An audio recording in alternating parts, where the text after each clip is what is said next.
in 1992. We were in an amazing season where God was just stirring stuff in our hearts, because 1992, of course, was the big gear up for the 1994 elections and all of that kind of stuff.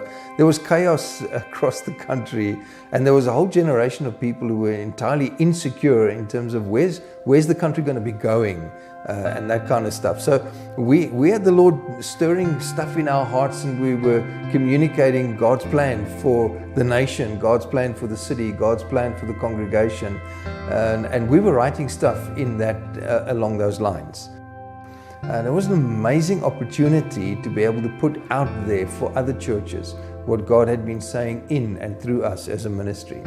And I think Revelation Enterprises is now the next season of that kind of entity, which empowers creative people to collaborate and to together produce something that goes wider than my own creativity in my own local campus, and actually has the possibility of impacting an entire generation with new ideas, great stuff to get them inspired to move into greater levels of creativity.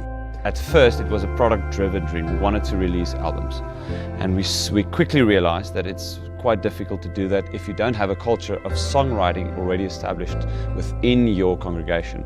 And so we shifted our focus completely to that direction, to start a culture of people constantly writing songs, not just to have an album released, but to get this message out there. I would love to see this become something that is just part of the church, and it feels like these are like the first few steps.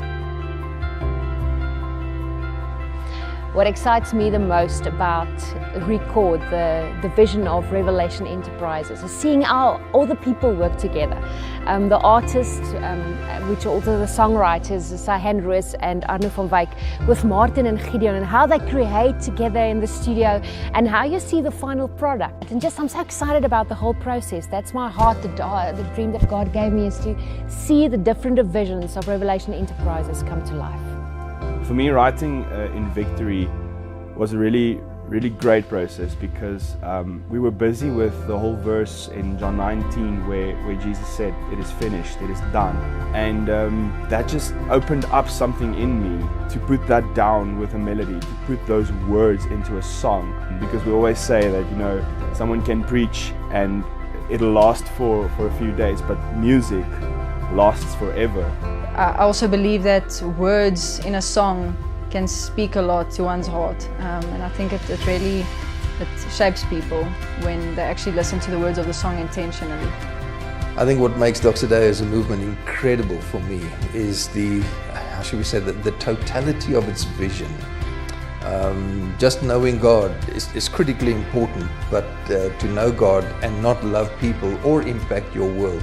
And it's an absolute pleasure to see how that leaders like Tops, Liesl Marx-Davel, Martin Bravenboer are starting to inspire a generation which is a little younger than they are, into stepping out of the box and creating in ways that my generation and even their generation, Liesl, Tops, Martin and so on, their generation didn't.